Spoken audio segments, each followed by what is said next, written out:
Hello and welcome to the Werner podcast on iCode Media. I've thought a lot this last week about what I want to discuss and share with you today. But before we jump into what we're going to talk about today, I want to make sure that we support those who support us. In the past, our focus revolved around prescribing MacuHealth or MacuHealth Plus to patients at risk of macular degeneration, while also recommending it to collegiate and professional athletes for enhanced contrast sensitivity in sports performance. However, this year's introduction of the LifeMeter has been a game changer. The LifeMeter revealed a concerning truth.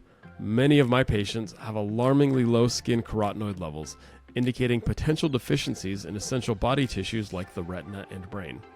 Supported by over 30 peer-reviewed publications, LifeMeter's accuracy, consistency, and effectiveness has been demonstrated across 2,000 subjects with diverse backgrounds. With this newfound insight, I can now have meaningful conversations about carotenoid levels with all of my patients, even those who may seem outwardly healthy. To learn more about this empowering technology, feel free to contact your MacuHealth representative or click on the link in the show notes. Together, let's optimize patient care and elevate their well-being.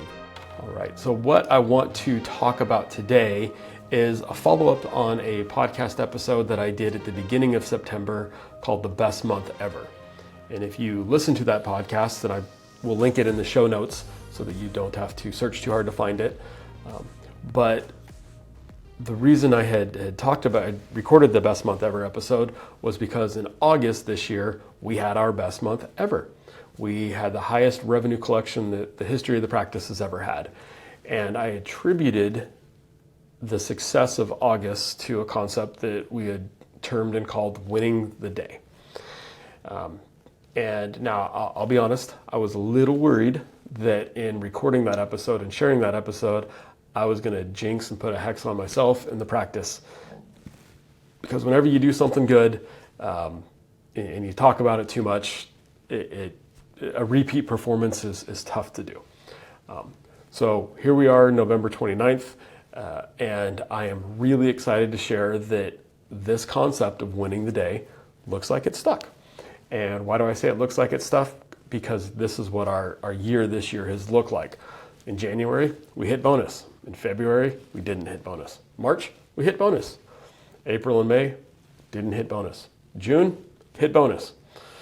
July, didn't hit bonus. August, this is when we implemented, the beginning of August, this idea of winning the day. So we hit bonus in August. That was our best month we've ever had. September, we hit bonus. October, we hit bonus. And here we are now with a day and a half left in November, and it looks like we are hitting bonus again, meeting our goal for November. So 4 consecutive months in a row of hitting our goals, which tells me, one, thankfully I didn't jinx myself by recording the Best Month Ever podcast, but we stumbled across something that worked. And this idea of winning the day for us and my team has stuck and has worked. And so I want to talk through today some of the ideas that and thoughts on why it's worked so well for us. So what happened before the Best Month Ever and the winning the day concept was that we would have a dollar revenue amount that we would have as a goal for the month. And we talk about it. We talk about kind of how that broke down in the month and how many exams we would need to do, how many pairs of glasses we'd need to sell, how many IPL treatments and dry eye treatments and whatnot. And we, first day of the month, we'd get excited. We'd share our goal with the team, what we needed to do, and we'd say, all right, go and run. And the month looked like this. It went one of 2 different directions. The first direction was first week. We hit numbers. The collection was good. Our books were full of exams. Everybody was on their A game. We were selling glasses. We were selling contacts. We were treating people and helping them with their dry eye treatments. And first week was awesome. That excitement carried into the second week. Same thing. We ran with it. We can do this. Hey, this is great. We're having a great month. Ran into the third week. Hey, there's a light at the end of the tunnel. We're on pace to hit goal. We can do this. We just have to keep doing exactly what we're doing now. We run the same pace. And in the fourth week, there's definitely a light at the end of the tunnel. And I saw my team go into overdrive, and they would put that extra effort in to make sure that billing was done on time, that copays and overages were collected, that they were trying to get that extra sale. They were trying to squeeze patients in to make sure that we were able to meet our goal that month. And everything was ethical, because that's our first and foremost value. But they were putting the effort in to make sure that not only were patients being taken care of, but that we were taking care of the practice too, because a healthy practice can better take care of patients. So that was the first option for how that month would go. And then we'd celebrate at the end of the month. The second option of how that month would go was that the first week was okay. It was all right. It was average. It was good. Second week, it was okay. It was good. It was average and whatnot. And then what would happen come the third week is we'd start looking at the numbers and say, hey, it's going to be really, really tight for us to make goal. But hey, it's all right, team. We're a second half team, right? We're going to double down these last 2 weeks, and we'll overcome any shortcomings we had the first 2 weeks, and we're going to make goal.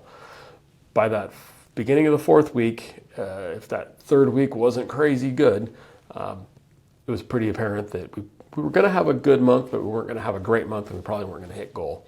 And that took the air out of the tires for people for a little bit. So they didn't slack off on their work, but that extra effort, that extra push wasn't quite there. And honestly, they kind of felt deflated, because now you've got 5 days of saying, we didn't do good enough. We didn't meet goal. We didn't do good enough. And that's heavy for anybody on the team to bear, right? Losing a big game is tough. Losing a month is tough, because you only play 12 months out of the year, right? You've only got 12 big games a year. And if there's a financial incentive in there, then you feel like you lost that as well. So what winning the day concept did is it took that game from being just a 1 month all or nothing, but it broke it down into individual days. Well, we've got lots of individual days in a month, right? And so it gave the team a chance to win every single day. And if you didn't win today, well, I can win tomorrow, right? And I can have a positive week if I won 3 out of the 5 days that week. And it further broke it down into goals and games that they could control and they could win. So it's one thing to start the month and say, hey, we need to sell 200 pairs of glasses this month. That's our goal. Well, if you've only sold 100 the first 3 weeks, and the last week selling 100 pairs of glasses in a week, that's a lot to carry over. If you break it down to a game and say, hey, our capture rate goal is 70%. I've got 10 patients on the schedule today. Well, that's 7 pairs of glasses. We can do that. And if I've got 3 opticians on the floor, well, that's 2 pairs of glasses each. And somebody gets to sell 3. We can do that. I can sell 2 pairs of glasses a day. I could sell 3 pairs of glasses a day. And so it broke down the big monthly goal into bite-sized daily goals that were realistic. And what I noticed is it brought a different level of engagement with the team. It brought a different level of excitement with the team. And it gave the team opportunities to give themselves and give each other more kudos and attaboys and good jobs and high fives, because you made won those individual little daily games that all stacked up to reach the big game. Now, our monthly goal was still in play, but by breaking it down into winning the day, we were able to build out a much more successful winning streak, if you will, because looks like we've got 4 months in a row of winning, and I haven't gone all the way back on the years, but the last couple of years I've looked at, we haven't hit 4 months in a row of hitting our goals, which I think is pretty darn fantastic. So what are some of the additional things we did that month besides the concept of just winning the day? Well, I've talked about breaking down the individual goals into goals that the individual team members can control. I talked about the optical and the capture rate, right?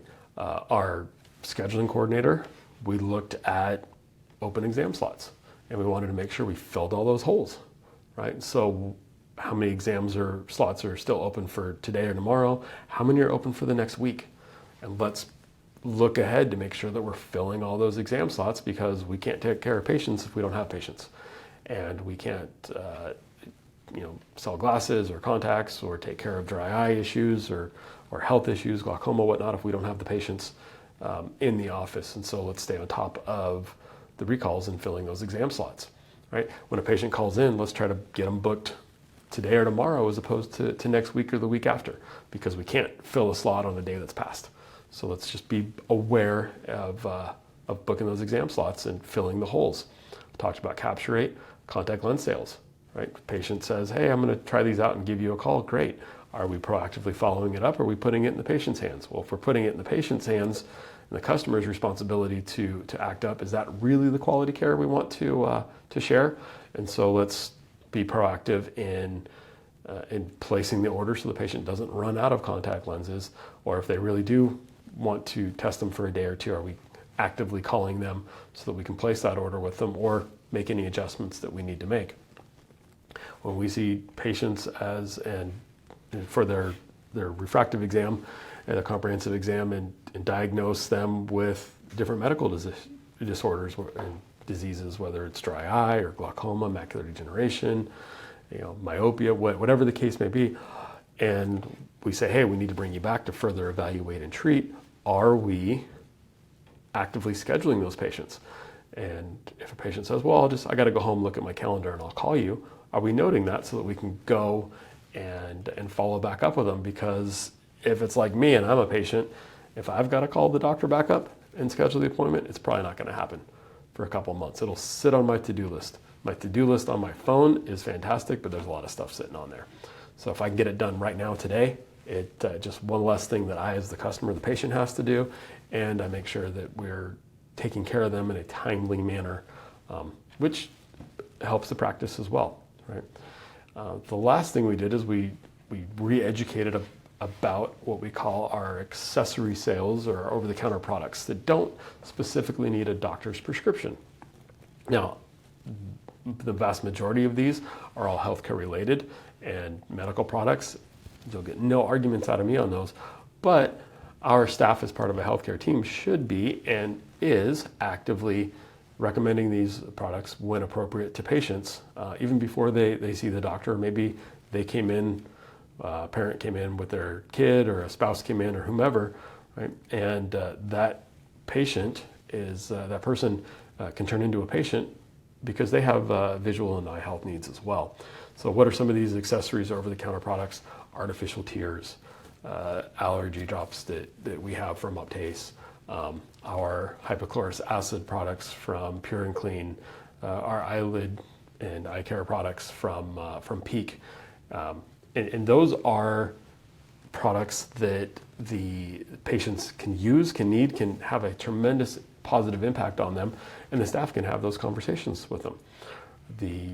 Somebody's wearing fake lashes. Well, some of my team wear fake lashes. They can talk about how eyelids are gross and can recommend eyelid maintenance and cleanser with the Peak Pro Cleanser products. We brush our teeth twice a day. Are you taking care of your eyelashes and cleaning your eyelashes and eyelids twice a day, right? I think previously on the podcast, we've talked about how one of the best things we brought in this year was the Life Meter through MacuHealth, that at the front desk, we take the skin carotenoid level test on every single patient. And based upon their readings and their score where they come out, we can recommend diet changes. We can also recommend, and we do recommend, MacuHealth products to help improve that score. And it gives my team a chance to educate patients on the importance of ocular nutrition and supplementation, on not just pushing off or treating macular degeneration, or hopefully, postponing it and proactively treating it, but young, healthy patients. A good macular pigment is going to help with your contrast sensitivity. It's going to help with your vision and enhance the quality of your vision, especially our young athletes. They're playing sports under lights at night, baseball players, soccer players, softball players, right? Good vision can make a huge difference for them. And even if they're eating healthy, the quality of our food isn't the same as it used to be. So it gives our team a chance to educate patients on how those products can help them. So we broke down the individual goals by role in the practice. Every individual team member now has their own game to play that day, right? That they can win. We also realize that it's super important to have a scorecard. Now here's where I'm going to give my team lots of credit, because in my mind I had this super cool scorecard that we were going to roll out, and it had stats. Now if you've ever gone to a professional baseball game, you've seen the scoreboard and the batter comes up and they've got all sorts of stats. There's no hiding as a professional athlete. If you're doing great, everybody knows. If you're doing bad, everybody knows. But stats are up there. Keeping score and having a scorecard is important. What my team settled on, and it's worked fantastic for us, is a daily email that gets updated by where we are month to date on the individual goals, and then what's happening that day and what the goals are for that individual day. That email gets sent out by a different team member every day. That way everybody's responsible for updating the scorecard. I think there's an emotional connection to the numbers when you're the one that has to pull the numbers and update that email and send it to the team. We also use Weave, and there's group text on Weave within the office that get texted during the day, and so we don't have to wait till tomorrow to celebrate achieving your goal or winning your day individually. We can celebrate during the day, right? If somebody's hit their sales goals, or they've filled in all the open exam slots for the rest of this week or next week, right? They can share that success with the team, and they can get kudos immediately back. And so that scorecard isn't just a physical, ours isn't physical, it's an email, but it's not just on that email document, but it's an ongoing updated scorecard throughout the day that the team shares back and forth on the Weave discussions. So the other interesting thing that I want to share is that we had this concept, we put it into place, and it was working. If you asked me why, I don't think I would have had the right words as to why. I think I could have explained why I think it was working, but having read the book, All It Takes Is a Goal by John Acuff, and Ted McElroy and I recently discussed that on this podcast as well, John talks about a couple of things. He talks about the importance of playing games, and that especially if we stack games, the games are stacked in our favor to win, but playing games is fun. We play games as little kids, we play peekaboo, where most of us are competitive, and when we play games, we play to win, and winning feels good. And if we win today, then I can win tomorrow. And if I win tomorrow, I can win the next day. And so once we build this habit of winning, we have an opportunity to really empower ourselves and our teams to do more than we maybe think we can, because we're motivated by that sense of winning. We've got that dopamine hit. And instead of getting the chance to win or lose only 12 times a year, if we have a monthly goal, we can win or lose every single day. So one, we build a habit of winning. Two, if we have a loss, it's not a big deal, because I can play the game again tomorrow. So playing games. The other thing that John did and put in perspective for me was he took big, audacious goals and showed how breaking them down into much smaller goals helps you achieve that big, hairy, audacious goal. And it helps you have a better big, hairy, audacious goal. He refers to those as guaranteed goals. He refers to the smallest goals as easy goals, where our team was calling them, winning the day. So I think that there's lots of parallels and overlap, and having the structure that he shared in his book, also in his other book, Soundtracks, has been something that I've been able to build and build upon the winning the day concept. And quite frankly, it's what my team is going to read next year. So our book club next year for my office is the All It Takes Is a Goal book. We've already started some of the pre-work for that with the team.